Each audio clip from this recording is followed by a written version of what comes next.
So welcome everybody to the first of several of the Building Industry of Clark County Housing Industry Legislative Candidate Forums. We're going to start out this evening with District 18 and we'll go about 39 and a half minutes. So with us today is out of District 18 is on the Senate side, Senator Ann Rivers and Rick Bell, who's running against Senator Rivers. And then for House Position 1, we have Representative Brandon Vick. And I believe Ms. Bessert, who's running against her, will not be joining us this evening. She has a scheduling conflict. And then for Position 2, we have Representative Larry Hoff. And running against Larry is Donna Sinclair. So just for the matter of course for this evening, my name is Jamie Housley. I'm a land use attorney with law firm of Jordan Remus and a very active member and board member for the Building Industry Association of Clark County. I'll be the moderator for this evening. Tonight's sponsor is the Schlotfelt Law Firm. I don't know if Albert's here, but they're a great law firm in Vancouver, practicing in the areas of real estate, construction law, and general business practice. So with that, since I know we're running a little bit behind, I'll turn it over to the candidates to do self-introductions, and we'll probably start with Senator Rivers, then I'll move to Mr. Bell and continue down the line. So, Ann. Thank you so much, Jamie, and thank you for hosting this event tonight. I really appreciate it. My roots with the BIA are very deep. You might recall that I was the political affairs director for a few years before finally becoming elected myself. So I'm seeking my third term in the Senate and serve in many roles. I'm the Republican whip, so I'm part of top 4 leadership. I'm on the Rules Committee, Healthcare, Ways and Means. That's how we raise revenue, how we spend revenue, on energy, environment, and technology.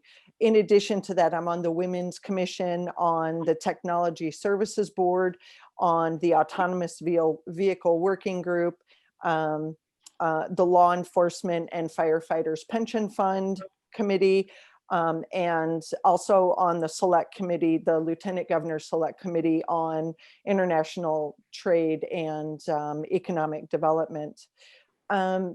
I carry with me in my heart all the builders that I know. My dad was a builder. I know how hard it is when government doesn't cooperate to try and provide affordable housing for people. So that's always the frame of mind that I'm in as I'm making decisions in Olympia. Just last year we voted on 5293, which added $12,000 to the cost of a new home for energy efficiency. And we're just nickel and diming people to death. And I think that the building industry is the place where people go to get homes. And those homes are being priced so that the thrill of home ownership can become more and more distant. So please know that as I serve in Olympia, builders are front of mind for me because I think that they're the key to a lot of our homeless issues. Thank you. Thank you, Ann. Okay, Rick. Thank you. Hello, I'm Rick Bell. I'm the state Senate candidate for the 18th district, and I work as a technology consultant. I specialize in healthcare IT and work with hospitals around the country and internationally. A few years ago, my wife and I decided to relocate, and my best friend, who's a Trump supporter and lifelong Republican, he told me something really wise. He said, you should pick where you live based on where you want your kids to grow up. And so we chose Clark County and Camas specifically, and that was definitely the right choice. In that context, building is an engine of our economy, and my priorities would be to create more jobs, raise wages, and improve employee benefits, and do the right thing by the environment. And I think you can do that through growth. So growing your top line revenue, that's how we can work together and solve real problems, solve major problems. So if we create an adequate supply of housing stock, that's how we can fix affordability issues. If we have an adequate stock of affordable housing, that's one of the keys to solving healthcare, because housing stability is a major social determinant of health. And building better housing that's more energy efficient and water efficient is how we address climate change issues, really. And my unique skill is in lowering healthcare costs. And so I'd like to see lower healthcare costs and see that those savings get passed on to employees in terms of higher wages and better benefits. And so if you can get on board with making profits through growth, buckle up, Buttercup, because I want to give you guys rocket fuel. But if you just want to play this penny ante game of building mediocre housing for inflated prices and then squeezing your employees and then squeezing the government, I just think there's a better way. We have a basic choice. We can grow wisely and responsibly where everybody can win and share in the wealth, or we can grow haphazardly and short-sighted and end up like California. Thank you. Thank you, Rick. Okay, Brandon. Well, hey there, I'm Brandon Vick, serving in my 8th year in the House of Representatives, 18th District, Position 1. Happy to be here. Thanks for having me. As most of the folks here know and watching know, I've made most of my private sector living in the construction industry, landscape construction specifically. And like any good contractor, I have the worst yard in my neighborhood. So as long as my customers are happy, yeah, I guess I'm good with that. Again, thanks for being here. I know you all real well.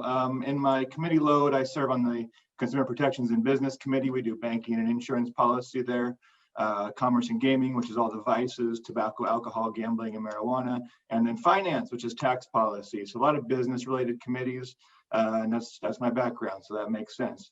Again, just happy to be here. I think we'll answer your questions when we get to those, and we'll move forward. Okay, appreciate that. Thank you, Brandon. Larry? Okay, hit your mute button there.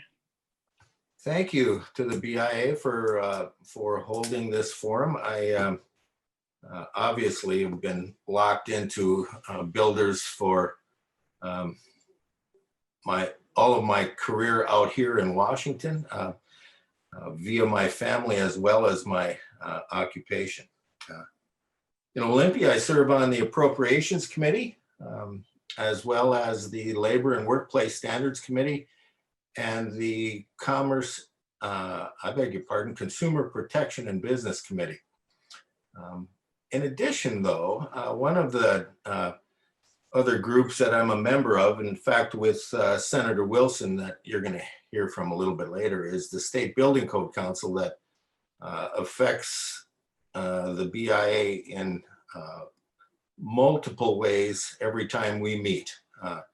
And Linda and I are working to see if we can't get a vote on that committee. It got stalled last year in session, but it's important that we carry the legislative kind of influence into that group. Right now, all of the decisions that come down affect all of you builders, and sometimes the effect isn't as positive as we'd like. So we're gonna work hard to see if we can't again bring some legislative influence into that group. Thank you for having us. Thank you, Larry. Okay, Donna. Hi. So thank you for having me. I'm Donna Sinclair, and I'm a teacher and a mom, a former Army wife, and a community historian. I've written extensively about the history of Vancouver Barracks, and I teach Northwest history. I grew up here and graduated from Evergreen, and my family also has deep roots in Clark County and in the 18th. So I'm someone who started bussing tables in our family restaurant at age 11, and I was later a sole proprietor myself. I also worked my way through school as a single parent to get a master's in history and a PhD in public policy. So I've worked with nonprofits and state agencies for over 20 years now. I served on the Washougal Planning Commission in 2017, and I'm now on the Washougal School Board. So when I was a little girl, 112th Avenue was a gravel road. We all know things have changed dramatically. Since the late 1980s, our county has reached nearly 500,000 residents. So that's put pressure on communities to expand, and it's increased regulations and housing costs. I'm running for office now because I care about our communities, and I really want to help create a better future for all of our kids. So I'm ready to get some things done in the legislature, like fighting for affordable health care, strengthening our public schools, and creating an economy that'll work for all of us. What a lot of you probably don't know about me is that when I remarried in 2008, my husband, Bud Harris, who grew up in Camas, has worked in real estate. And he's done some small scale commercial and housing development for his family business, which gives me some appreciation of the issues that are faced by home builders. So I know that we have to balance development and environment, and I know that that's complex. And that's why I appreciate the opportunity to come here and speak with you tonight. I'm excited to hear about the things that come up. So thank you so much for the invitation. Okay, wonderful. Well, I appreciate everybody's introductions. I'm going to start by asking a first question, and that's going to be for all candidates. And then when we move to question 2 and 3, I'm going to call out specific people. As well, for folks that are listening in, there's a chat feature. I'll be trying to monitor that as well as doing all the other tasks that we're doing here online. And if we have time, we may be able to get to some of your questions. I'll be selecting from there. But my first question for everybody, and we'll maybe just go ahead and continue down that same order we did introductions on, is revolved around the Growth Management Act. And I wanted to bring this up just because currently there's a work group that's been convened to recommend several legislative updates to the GMA. And it's been a large focus of that has been talking about adding equity and greenhouse gas emissions and other sorts of environmental considerations to the goals of the act. And although it is laudable that we certainly move forward in addressing that, history has shown us that adding rules to the GMA does increase the cost of housing, and it's contrary to the housing affordability goal, which is already there in the act and that our state is struggling with. So with that being said, what recommendations might you offer as positive amendments to the act as we're moving forward? So I'll begin with Senator Rivers, please.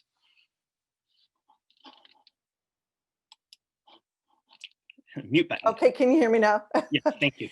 I think part of the problem that we have is that we're trying to laser focus in on certain groups to attempt to meet their needs, when in reality, what every single human being, if you believe what Maslow says, has the same need for housing. It doesn't matter what their skin color is. It doesn't matter where they came from, where they're at. Everyone needs housing. And when we make it less affordable by piling on stuff to make it more equal or fair, then we actually are moving counter to what we're trying to achieve. So I think to be able to pull that back and to refocus the group on what we're really trying to do, which is to create affordability, that should be the number one thing. I grew up in the Chicagoland area, and every night on the news there was a place called Cabrini Green, and it's where they would concentrate people of the same ethnicity into one spot. And I don't think that that's helpful. I don't think it adds to the strength of our fabric in our communities. I think that we have some responsibilities to make sure people get a shot, but I think that over engineering is as damaging as doing absolutely nothing. So I think the thing is to just, as the group moves forward, to really to refocus on what's good for everyone. Okay, thank you, Ann. And just for the candidates here, Ryan has got a very low-tech iPhone clock. And so it doesn't show up, Jamie. Oh yeah, he's going to show it on his iPhone now. So we'll try to keep it crisp. Okay. Going forward. So we'll go ahead and move on to Rick now. So same question about GMA. Sure. So first of all, I think it's misleading to portray housing affordability issues to be tied so tightly to regulatory action with equity, environmental, and climate goals. They're a factor, but I don't think that they're the primary driver of the housing affordability issues. I think that if you were to drop, say, the taxes and regulations around that, the market forces in play, because there's such strong demand, the housing prices would probably stay about the same place that they are now. I think that the real driver of the rising home prices is supply and demand. We are not building enough housing units for our population. And then when you put a short housing supply together with high demand and then you have easy financing from banks, that's how you get home prices that are inflated. I think regulation and taxes, they're a side issue in that discussion, more or less. Well, let's be real. So you're a building industry association, you guys want to optimize profits, so I get that.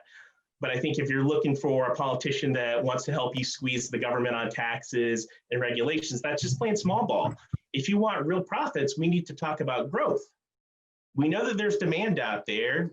Let's meet that demand. Let's build houses, and let's make our money on growth.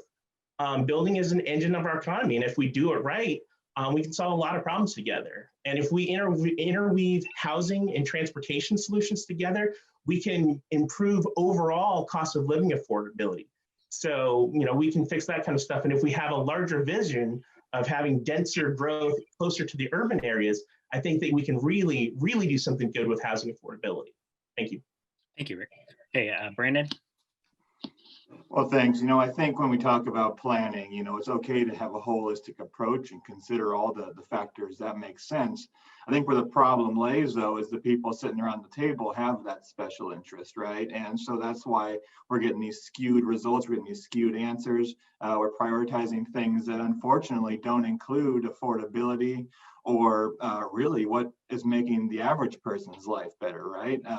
The previous speaker mentioned, growth, and I think that's good. We do need more housing, but the problem is the regulations that are being put in place are the thing. The GMA is the thing that's hampering that growth. It's not a desire to build or to grow further. So, I think when we're just talking about what amendments need to be made, I think it's almost that average person at the table. And while that's probably not going to happen in the physical room, that's where your legislator's voice comes in, right?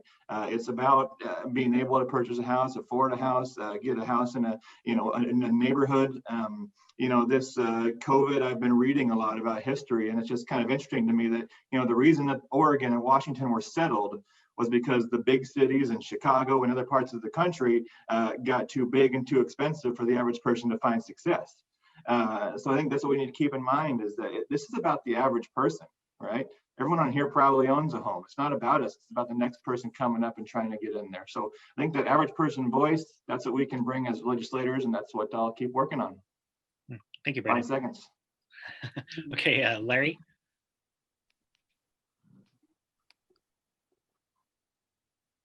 The whole topic of GMA obviously centers a lot of times on affordable housing, but that's one of the 14 goals that have regulations stacked within all of them. Ruckelshaus study just came out last year, and it's about 4 or 5 inches thick. And in there's a few sections on local control. So I think that would be the place to really center your or center our directions on. Generally, though, I know it would be a monumental task. I've been talking about opening up the GMA and really taking a look at it from the basics, from start to finish. Whether or not that's ever accomplished may have something to do with majority-minority numbers in the legislature. But I initiated or introduced a bill that would have limited the ability for a variety of special interest groups to bring an action with the GMA board. My bill talked about making sure that you had a fiduciary responsibility or interest in that particular subject, so that you would have standing in that particular action.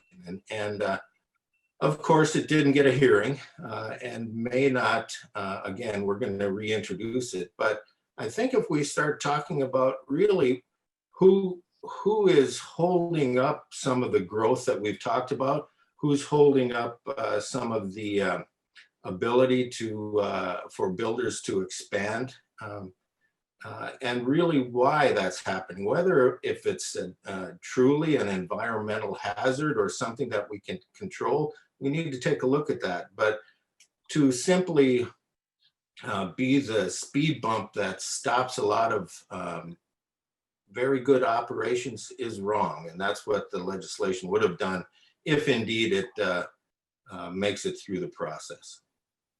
Okay, thank you, Larry. Okay, Donna? Thank you. So I don't see issues of environment and economy and equity as mutually exclusive. I think that we can invest in the economy and education and infrastructure as pathways to community sustainability and creating more equitable solutions to the housing crisis. But we know that we need to increase housing stock and especially make entry-level housing construction more desirable to builders.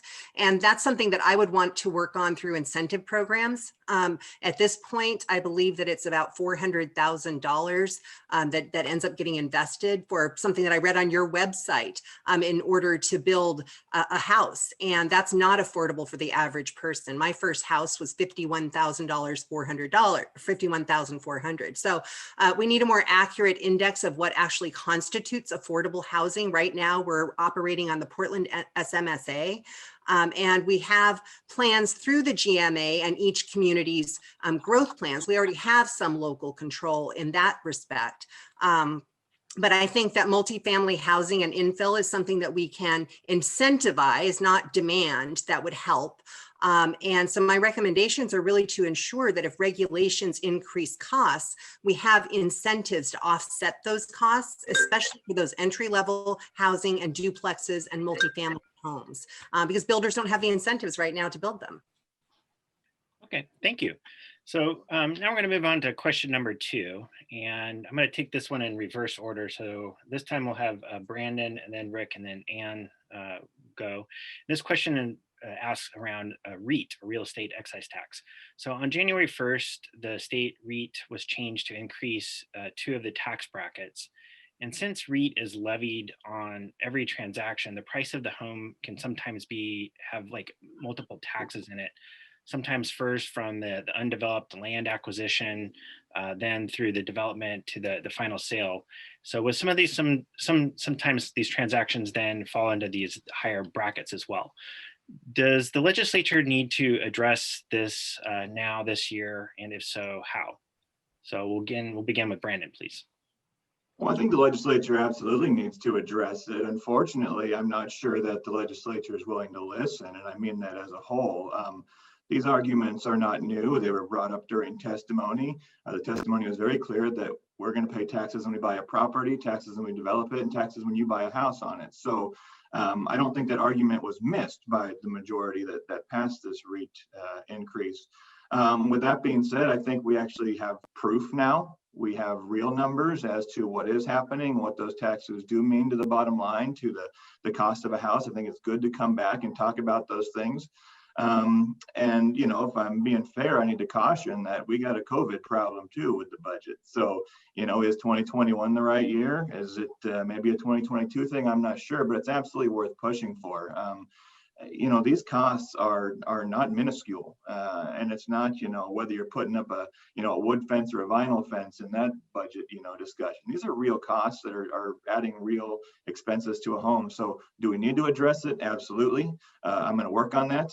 Am I, you know, holding out a lot of hope? That's a different question. Okay. Thank you, Brandon. Rick? I own a home in the first bracket, and the first bracket, there's a tax cut there. So I'm happy to actually get my tax cut when I sell my house. So look at that, you know, Democrats cutting taxes. So we have a very regressive tax structure in Washington. And so part of what's going on here is you can see that this is sort of angling a more progressive tax structure here, where people at the higher end will pay a little bit more based on their proportion of their wealth. The scenarios that I think are being identified here, where you pay a higher percentage here than the stated tax brackets, I think that there are more with these LLCs and playing these sort of Enron style games. We have multiple entities that own a percentage, and then if they do a transaction within the 3 years, then that can trigger the Reit. And I think it's really complicated and pretty high end. And I think that if you're playing a real estate game that way, then you should know what you're doing. And this is really response about dealing with clever accountants and lawyers that help people find ways to dodge this tax. So look, here's how I'd process it. I mean, let's look at the data of the transactions, and then let's see the scenarios we're talking about that seem to play out unfairly. And if I agree with you, then I would work with you on it. I think that the stated goal of the tax that's how the tax should actually play out in practice. And I will always be amenable to data, and let's look at what's really going on and making sure that that plays out as intended. So if that's working out in a way that's unfair, I'm willing to work with anybody on that. Thanks. Thank you. Anne? So I agree with Brandon. This year, I think as we're upside down in our budget, it's going to be difficult for us to make the case. Although, you know, if the Democrats get their way with an income tax and capital gains income tax, then you know, it's maybe there's going to be money to do that. Of course, you know, it's a shell game. But I will say that we did have a robust debate. We predicted everything that was going to happen. But the situation that we're in right now is that we have seniors who are on a fixed income who are getting stuck as well. So yeah, let's have the discussion. Let's continue and really look at who this truly affects. And move on from there, but it simply cannot stand. It may be great for some people, but I can tell you that for others who are in far more vulnerable economic times, it's not great at all. Yeah, thank you. We're going to move on now to question number 3. This one will be for Larry, Donna, Ann, and Rick. And this is something a little bit near and dear to my heart, but it certainly has an impact on housing. So due to the COVID restrictions, many policy decisions from local governments have been delayed, and our standard application process isn't adequate in terms of getting in timely and efficient land use decisions or permitting for that matter. And understanding normal isn't going to be possible here in the near term. Certainly, I personally, I think it's going to be well into 2021. But is it also positive to use the situation that we find ourselves in as a positive catalyst? Is there anything that the legislature can do or needs to do at a state level to update our processes of governance, to do land use hearings, to get decisions faster, and using this technology maybe to speed things up to reduce the cost of housing? So I'll begin with Donna on that and then go to Larry. Thank you. Okay. So, one of the things I was thinking about in this question is that a lot of the issues are county level, but we have the state land use hearings. And I think there are a couple of things that the state can do. They can draw from the positive aspects of COVID and implement online hearings. We had to deal with this on the school board. The first several months of COVID, we really couldn't even speak. We couldn't have a workshop. We weren't able to communicate with each other. And I imagine that the legislators had some issues too, trying to get together. So one of the things that we've learned is that it saves a lot of time to do everything from home in terms of travel. So it could potentially save money too, to actually shift some of these processes online through meetings like this. And so we need to start by re-implementing those kinds of hearings and meetings. The state could also create deadlines, though we'd want to determine the implications of that. And the state could provide grants to upgrade the technology for the counties. So the counties don't always have enough access to technology to facilitate some of the meetings. So, we're back into construction. That's still happening and things are picking up. So I hope that the legislature will help to facilitate that. And I suspect that Larry will have some ideas along that line too. Okay, thank you, Donna. So Larry, you have any brilliant ideas, solutions here? Well, Donna, you're right. I've got a lot of ideas on this. And I'll start off by suggesting that each and every family gathering of mine hammers me about the time it takes to get a permit and all of the regulations that surround that particular time frame. So it's really a matter of taking a look at the nuts and bolts of each regulation. For example, stormwater.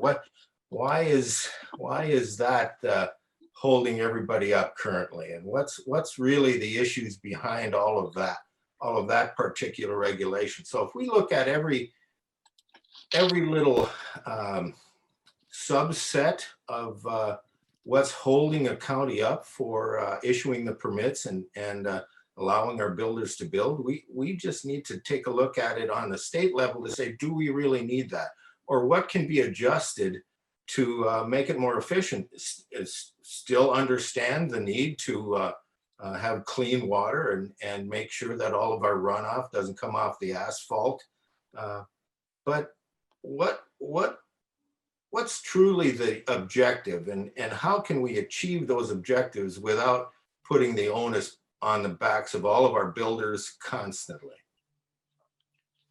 Thank you, Larry. We'll go to Rick next, please. You're on mute there. Thank you. Thanks, Jamie. In my work in healthcare security, information security and privacy, so there's a technology called blockchain.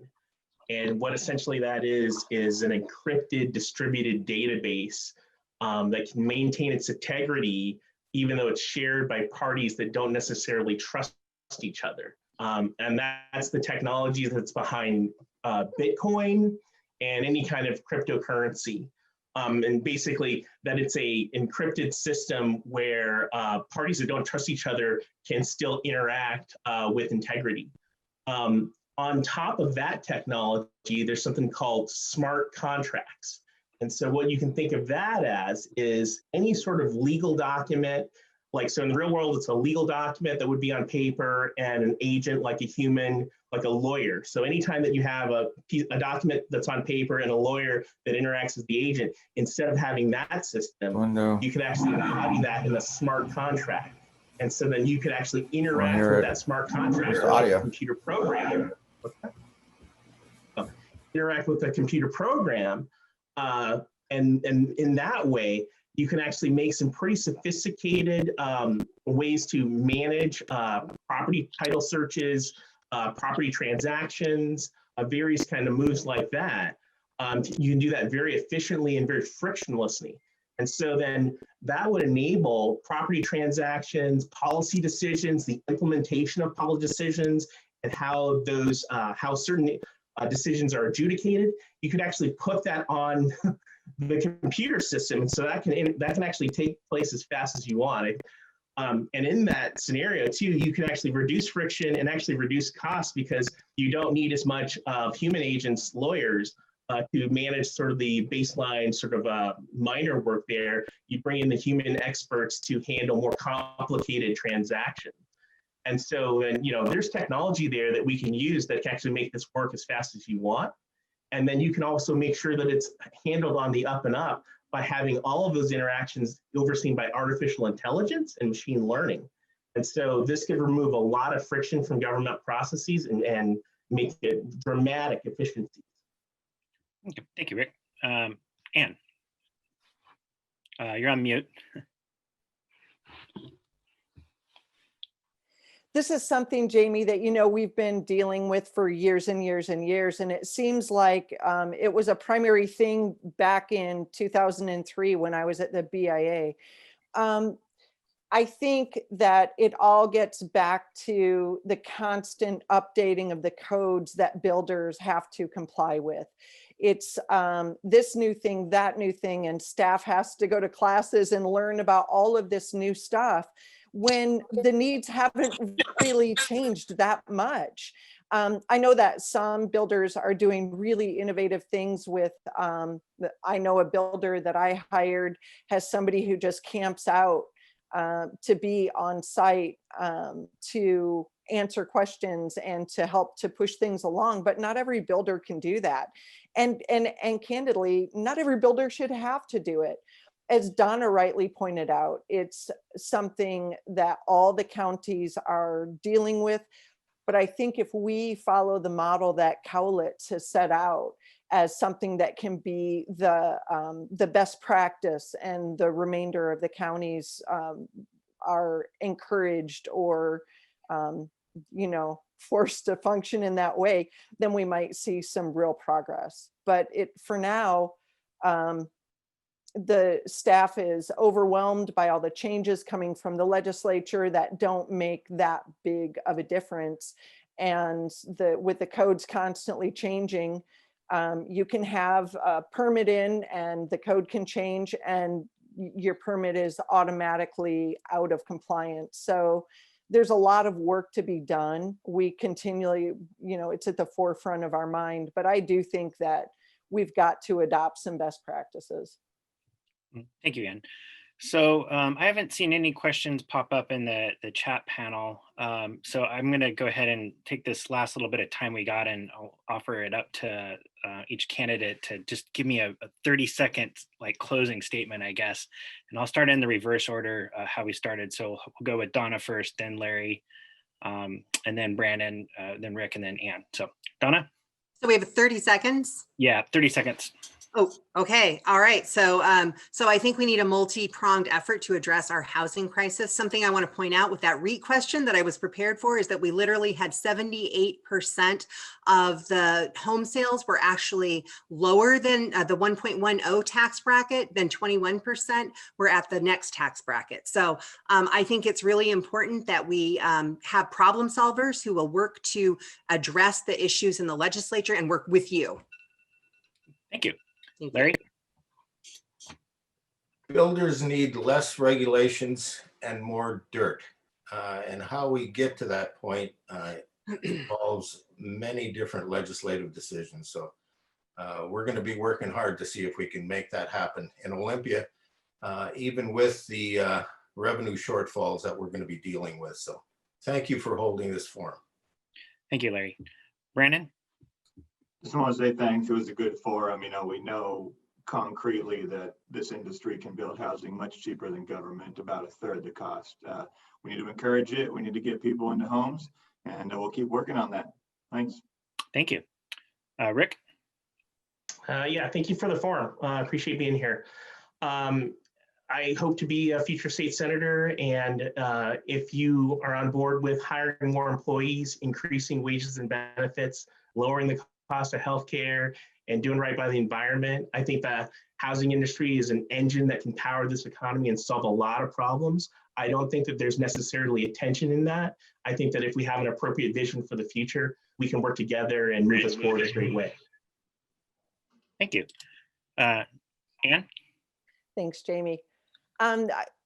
I just would like to reiterate something that I said in my opening statement, which is it's been such a pleasure to partner with both the BIA of Clark County and the BIA of Washington to move this industry forward. I know what it's like to come from a builder's family. I know the struggles. And so that's what I carry in my heart as I make decisions that impact this organization and this industry. Thank you. Thank you so much. And on behalf of the Building Industry Association, I wanted to thank all of our candidates here for you showing up tonight on this unique forum, as well as answering the questions very thoughtfully. I think you all did a wonderful job, and we look forward to seeing who comes out on top in about 14 days or so. So with that, we're going to move on from the 18th district over now to the 49th. And if you just bear with us a little bit while we move the technology side, that would be helpful. Thank you. Thank you, Jamie. Thank you, Ryan. Thank you.